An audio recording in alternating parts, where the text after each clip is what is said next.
Hey everyone, and welcome to today's Explainer. For the next few minutes, I want you to just think of me as your personal workplace mentor, because we're about to completely flip how you look at your career path. I mean, we've all heard the standard advice, right? You know the drill. Study hard, get a good, stable job, put your head down, and climb the ladder. But let's be real. In today's world, that advice usually falls pretty flat. Today, we're diving deep into some brilliant source material that totally challenges that old school thinking. We're going to stop treating our careers like this rigid, one-way street, and instead, we're going to learn how to design them using the incredibly dynamic, expansive power of mind maps. Okay, let's get into it. So, I want you to ask yourself honestly, do you feel like you're walking on a one-way street with absolutely no turning back? It's a heavy question, isn't it? But so many of us experience this intense underlying anxiety. It's like we make a choice at 18 about what to study, or we take a job at 22, and suddenly, it feels like we're trapped on a highway going 80 miles an hour without any off-ramps. We feel entirely locked into this predetermined life path, terrified that if we make just one wrong move, we're going to derail our whole future. Look, if you have ever felt that way, you are absolutely not alone. And this right here perfectly illustrates why we feel all that anxiety. The traditional narrative of life looks like this straight, predictable highway. You seamlessly move from primary school to middle school to university, and boom, straight into work. But life? Life doesn't actually look like that. Reality is much more like a complex, wild, branching tree. That linear path is honestly a trap for our thinking. When we plan our careers as a straight line, we're totally ignoring the beautiful complexity and the literal countless branches of opportunity that are actually out there for us. So let's move into section 1, the illusion of the uniform path. We constantly get hit with this generic advice like, oh, just pick a hot major or go get this specific high-value certificate. But true, deep career planning, it just can't rely on cookie-cutter templates. To build a real path, you have to factor in some highly personalized variables and integrate your own unique resources. Think about it. What is your family background? What's your current financial status looking like? How do your personal core values align with the opportunity costs of making a big decision? You are completely unique, which means your career plan has to be exactly as customized as you are. A generic template is never going to capture all that crucial real-world context. Actually, let's look at how incredibly early this personalization begins, even in systems that we usually think of as totally uniform, like K through 12 education. Take students who are inclined toward the arts. Their paths diverge incredibly fast. By age 6, some are already starting piano or violin. Fast forward a bit to grade 5, and they're entering professional competitions. By grade 7, they might literally be taking on commercial gigs and building real industry influence. So sure, the system looks linear on paper, but the reality is their paths are branching out super early based on their specific interests and how well they're integrating the resources around them. And we see the exact same pattern over in youth sports. A kid might start with professional equipment training in grade 2. By grade 6, they're stepping up to provincial or even national youth competitions. Grade 7 and beyond, they're aiming for championships, working with actual professional coaching teams. The absolute key takeaway here is that these paths naturally split. And they don't split because of some societal pressure. They split as a natural extension of personal passion combined with a really smart integration of resources. Your career planning starts diverging into these complex branches long before you even realize it's happening. So because of all of this built-in complexity, just filling out a standard career checklist doesn't cut it anymore. We need a way better tool. And the source perfectly describes it like this.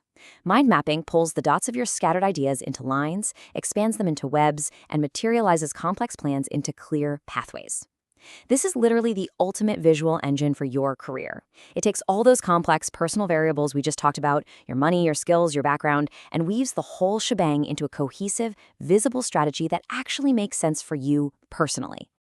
All right, let's get practical. Section 2, Masterclass on the Backward Planning Technique. So here is how you actually do this. Put your mentor hat on with me for a second. I want you to put your ultimate goal right at the center of your map.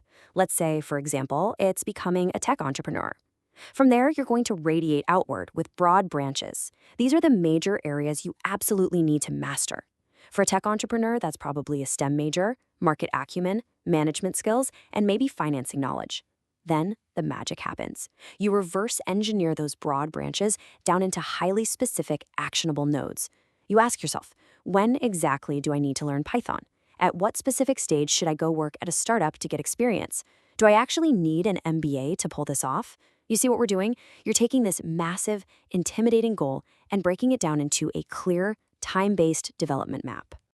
Now, I know what some of you are probably thinking. Well, this looks great on a whiteboard, but my life isn't perfect. And you know what? You're absolutely right. So how do we handle actual, real-world limitations? It's super easy to dream up a massive goal, but what about the tangible, frustrating obstacles that are blocking your ideal path right now? Well, this is where the mind map totally outshines a simple, boring linear list. A good mind map lets you visually annotate your constraints. You can use bold colors, let's say bright red, to label realistic challenges right there on your branches. Are you dealing with strict limits on family resources? What's the economy doing right now? Are there regional limitations based on where you live? By placing these hurdles directly onto your map, you're not putting your head in the sand, you are fully integrating reality. And this is how you formulate grounded, actually achievable stage goals instead of just chasing pipe dreams. Moving right along to Section 3, linking interests to capabilities.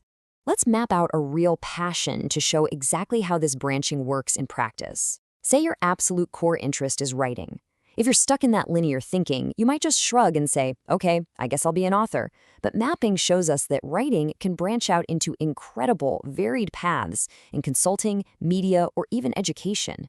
To leverage your writing into those specific fields, you map out the distinct skill nodes you're going to need. Things like debate, public speech, community operations, or maybe picking up a lecturer certification. Suddenly, your one singular interest transforms into this rich, interconnected network of overlapping skills and totally diverse industry options. It's a real game changer. And that brings us to Section 4, planning as a dynamic evolution. Listen, there is a massive misconception out there about career planning. People tend to think a career plan is this one-time blueprint, like you write it once, lock it in a desk drawer, and just blindly follow it forever. But the source material heavily stresses that real planning is a continuous process. It's constantly updating, adjusting, and optimizing. Because think about it, your life changes, whole industries shift overnight, and your own personal interests are going to evolve. The best planning isn't a final rigid answer. Actually, scratch that, it's not an answer at all. It's a living, breathing evolution. So how do you manage that evolution day to day?